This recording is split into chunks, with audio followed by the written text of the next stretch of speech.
ಒಂದು ಆಫೀಸಲ್ಲಿ ಇಬ್ರು ಇಂಟರ್ವ್ಯೂ ಕೊಡಬೇಕು ಅಂತ ಬರ್ತಾ ಇದ್ರು. ಅನ್ಫಾರ್ಚುನೇಟ್ಲಿ ಇಬ್ರು ಒಬ್ಬರನ್ನ ಒಬ್ರು ಡಿಕ್ಕಿ ಹೊಡಿತಾರೆ ಎಂಟ್ರೆನ್ಸ್ ಗೇಟ್ ಅಲ್ಲಿ. ಅದರಲ್ಲಿ ಒಬ್ಬ ಕೇಳ್ತಾನೆ, ನೀವು ಮೋಸ್ಟ್ಲಿ ಇಂಟರ್ವ್ಯೂಗೆ ಬಂದಿದ್ದೀರಾ, ನಾನು ಕೂಡ ಇಂಟರ್ವ್ಯೂಗೆ ಬಂದಿದ್ದೀನಿ, ಆದರೆ ಯಾಕೆ ಇಷ್ಟೊಂದು ಅವಸರವಾಗಿ ಬರ್ತಾ ಇದ್ದೀರಾ ಅಂದಾಗ ಅವ್ನು ರಿಪ್ಲೈ ಕೊಡ್ತಾನೆ, ಇಲ್ಲ ಇಂಟರ್ವ್ಯೂ ಕೊಟ್ಟು ನಾನು ಇನ್ನೊಂದು ಬೇರೆ ಕಡೆ ಹೋಗಬೇಕಾಗಿದೆ, ನನಗೆ ಬೇರೆ ಕೆಲಸ ಇದೆ, ಅದಕ್ಕೆ ಸ್ವಲ್ಪ ಅರ್ಜೆಂಟ್ ಮಾಡಿದೆ ಅಂತ ಹೇಳ್ತಾನೆ. ಹಾಗಾಗಿ ಇಬ್ರು ಮಾತಾಡಿಕೊಂಡು ಇಬ್ರು ಒಟ್ಟಿಗೆ ಬರ್ತಾರೆ ಇಂಟರ್ವ್ಯೂ ಹಾಲ್ಗೆ. ತಮ್ಮ ರಿಸ್ಯೂಮ್ಗಳನ್ನು ಕೊಡ್ತಾರೆ, ಆಫೀಸಲ್ಲಿ ವೇಟ್ ಮಾಡೋದಕ್ಕೆ ಹೇಳ್ತಾರೆ. ಇಬ್ರು ಒಂದೇ ಕಡೆ ವೇಟ್ ಮಾಡ್ತಾ ಇರ್ತಾರೆ. ಹಾಫ್ ಎನ್ ಅವರ್ ಆಯಿತು, ಯಾರೂ ಅವ್ರಿಗೆ ರೀಪ್ಲೇನೇ ಕೊಟ್ಟಿರಲ್ಲ, ಅಂದರೆ ರೆಸ್ಪಾನ್ಸೇ ಮಾಡಿರಲ್ಲ. ಹೀಗಾಗಿ ಎಲ್ಲೋ ಹೋಗಬೇಕು ಅಂತ ಅಂದ್ಕೊಂಡಿರೋವನು ಹೋಗಿ ಕೇಳ್ತಾನೆ ರಿಸೆಪ್ಷನಲ್ಲಿ, ಇನ್ನೂ ಕರೆದಿಲ್ಲ ಯಾಕೆ ಅಂತ.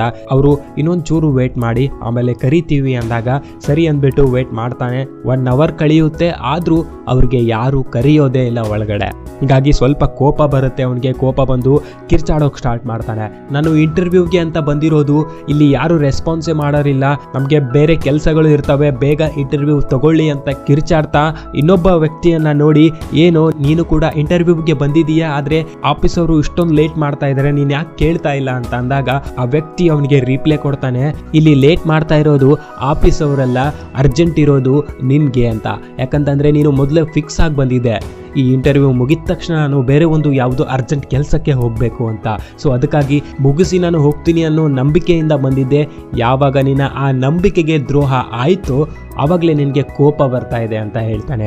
ಇದರಿಂದ ಕಿರ್ಚಾಡ್ತಾ ಇದೆಯಾ, ಒಂದು ಬ್ಯಾಡ್ ಇಂಪ್ರೆಷನನ್ನು ಆಫೀಸಲ್ಲಿ ನೀನು ಕ್ರಿಯೇಟ್ ಮಾಡ್ಕೊಂಡ್ಬಿಟ್ಟೆ ಅಂತ. ಸೊ ಅದಕ್ಕಾಗಿ ನಾವು ನಮ್ಮನ್ನು ಶಾಂತವಾಗಿರಿಸಬೇಕು, ಕೂಲ್ ಮೈಂಡೆಡ್ ಆಗಿರಿಸಬೇಕು. ಯಾವ ರೀತಿ ಸಿಚುವೇಶನ್ ಇರುತ್ತೋ ಆ ರೀತಿ ನಾವು ವರ್ತನೆ ಮಾಡಬೇಕಾಗತ್ತೆ. ಈ ಕ್ವಾಲಿಟಿ ನಮ್ಮ ಹತ್ರ ಇರಲೇಬೇಕು. ಆ್ಯಂಡ್ ಪ್ಲೀಸ್ ಒಂದು ಪಾಸಿಟಿವ್ ಅಟಿಟ್ಯೂಡನ್ನು ಇಟ್ಕೊಳ್ಬೇಕು. ಆ್ಯಂಡ್ ಯಾವಾಗಲೂ ಯಾವುದೇ ವಿಷಯದಲ್ಲೂ ಹಿಂಜರಿಬೇಡಿ. ಅಂದರೆ ಕೆಲವೊಬ್ಬರಿಗೆ ನಾನು ಚೆನ್ನಾಗಿಲ್ಲ ಅಂತ ಅನ್ನಿಸ್ತಾ ಇರುತ್ತೆ, ಅಥವಾ ನನ್ನಲ್ಲೇನೋ ಒಂದು ಕೊರತೆ ಇದೆ ಅಂತ ಅನ್ನಿಸ್ತಾ ಇರುತ್ತೆ. ಅಂಥವರು ಬೇರೆಯವ್ರ ಜೊತೆ ಹೊಂದಿಕೊಳ್ಳೋದೇ ಇಲ್ಲ, ಬೇರೆಯವ್ರ ಹತ್ರ ಫ್ರೀಯಾಗಿ ಮಾತಾಡೋದೇ ಇಲ್ಲ. ಸೊ ನಮ್ಮ ಪರ್ಸ್ನಾಲಿಟಿ ಅನ್ನೋದು ಹೊರಗಡೆಯಿಂದ ತೋರಿಸೋದಲ್ಲ ಬಾಸ್, ಒಳಗಡೆಯಿಂದ ನಾವು ಎಷ್ಟು ಸ್ಟ್ರಾಂಗ್ ಆಗಿದ್ದೀವಿ, ಎಷ್ಟು ಬಲಿಷ್ಠ ಆಗಿದ್ದೀವಿ ಅನ್ನೋದು ಮ್ಯಾಟರ್ ಆಗುತ್ತೆ.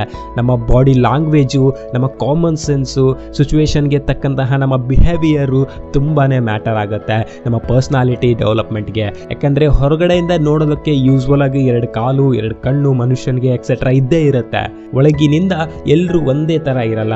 ಸೊ ಜನರ ಜೊತೆ ಬೆರೆಯೋದನ್ನು ಕಲಿತಾ ಇರಿ, ಜನರ ಜೊತೆ ಮಾತಾಡೋದನ್ನು ಕಲಿತಾ ಇರಿ. ಇದರಿಂದ ಕಾನ್ಫಿಡೆನ್ಸು ಕೂಡ ಬೆಳೆಯುತ್ತೆ.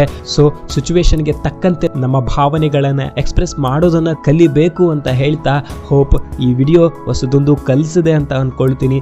Wish you all the best for your life and ಸಿಗೋಣ ನೆಕ್ಸ್ಟ್ ವಿಡಿಯೋದಲ್ಲಿ. ಅಲ್ಲಿವರೆಗೂ smile to your life and finally thank you for watching.